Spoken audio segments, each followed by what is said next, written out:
Hello, আসসালামু আলাইকুম। আজকে খুব সহজভাবে রান্না করব পাস্তা। আর এই পাস্তা রান্না করার জন্য একটা ফ্রাই প্যানে আমি সয়াবিন তেল দিয়ে দিলাম। তেলটা গরম হওয়ার পর এর মধ্যে দিয়ে দিলাম পেঁয়াজ কুচি। পেঁয়াজ কুচিটা একটু ভেজে এর মধ্যে দিয়ে দিব কেটে রাখা কয়েক টুকরো টমেটো। আর এই টমেটোটা আগে দেওয়ার কারণ হচ্ছে টমেটোটাকে আমি একদমই গলিয়ে ফেলবো। তো এই টমেটোটা ভালোভাবে যাতে গলে যায় তার জন্য এর মধ্যে দিয়ে দিব অল্প লবণ। লবণ দিয়ে ভালোভাবে নেড়ে চেড়ে এটাকে গলানোর চেষ্টা করব। তো টমেটোটা একটু বেজে নেওয়ার পর আস্তে আস্তে এটা গলা ভাব আসবে। টমেটোটা অনেকটাই সেদ্ধ হয়ে গেছে, এখন আমি এটাকে গলিয়ে ফেলার চেষ্টা করছি। তো টমেটোটা যখন এরকম গলা গলা ভাব হবে তখন আমি একটু নেড়ে চেড়ে গলিয়ে নেব। তো এরকম হয়ে গেলে আমি এর মধ্যে দিয়ে দিব আমার সেদ্ধ করে রাখা কিছু সবজি। আমি আজকে এই পাস্তা রান্নায় আলু আর বরবটি ব্যবহার করেছি। আপনারা ইচ্ছে করলে এর মধ্যে যে কোনো সবজি কাঁচাও দিতে পারেন, কারণ ভাজার পর কিছুক্ষণ ঢেকে রান্না করলে এই সবজিটা সেদ্ধ হয়ে যাবে।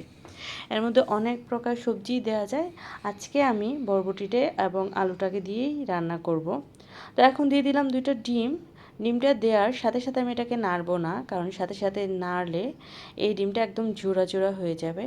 যখন ডিমটা একটু শক্ত ভাব আসবে তখন আমি এটাকে নেড়ে আস্তে আস্তে সবজির সাথে মিশিয়ে নেব। দু রকমের পাস্তা এবং স্টিক নুডলস আজকের পাস্তা রান্নায় আমি ব্যবহার করছি। আর এগুলো আমি আগেই সিদ্ধ করে রেখে দিয়েছিলাম। সিদ্ধ করার সময় আমি এর মধ্যে তেল দিয়ে আর লবণ দিয়ে সিদ্ধ করেছি, যাতে একটা আরেকটার সাথে লেগে না যায়। তো এই সিদ্ধ করা পাস্তাটা আমি এক পাশে রেখে দিয়েছি। এদিকে আমি আরেকটু নেড়ে সেই মিশ্রণটাকে ভালোভাবে মিশিয়ে নেব। মেশানো হয়ে গেলে আমি এর মধ্যে দিয়ে দিব কেটে রাখা কয়েক টুকরো কাঁচামরিচ।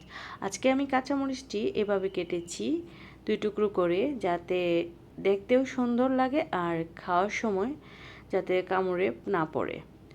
তো এই দিকে কাঁচামরিচ দিয়ে আমি আরেকটু ভালোভাবে নেড়ে চেড়ে এগুলো মিশিয়ে নিয়ে এর মধ্যে দিয়ে দিব সেই সিদ্ধ করে রাখা পাস্তা এবং নুডলস। দেওয়ার পর আমি এটাকে ভালোভাবে ছড়িয়ে নিয়েছি আর দিয়ে দিয়েছি পরিমাণ মতো লবণ।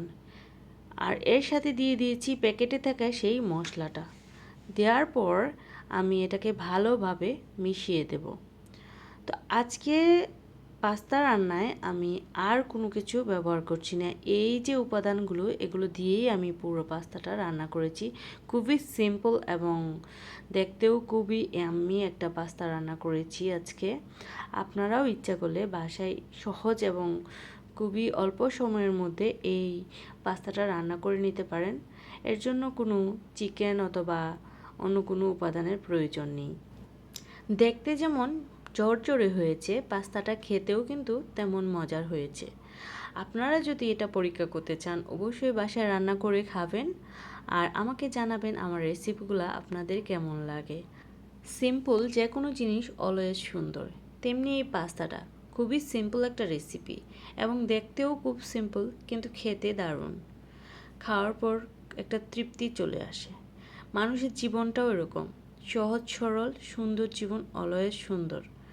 কিন্তু কিছু মানুষ আছে তাদের জীবনে অহংকার দিয়ে তাদের জীবনটাকে অনেক বেশি কঠিন করে ফেলে। তারা মনে করে তারা নিজের একটা কিছু, আল্লাহর সৃষ্টি হয়ে তারা কিভাবে এত অহংকার করে। আমাদের জীবন হোক অহংকার মুক্ত এবং খুবই সহজ সরল। আমরা সেই পথে হাঁটি যে পথে আনন্দ পাই, আর সহজ পথ সবসময় আনন্দময়। সবার জীবন হোক সুন্দর আর সবাই ভালো থাকেন। আল্লাহ হাফেজ।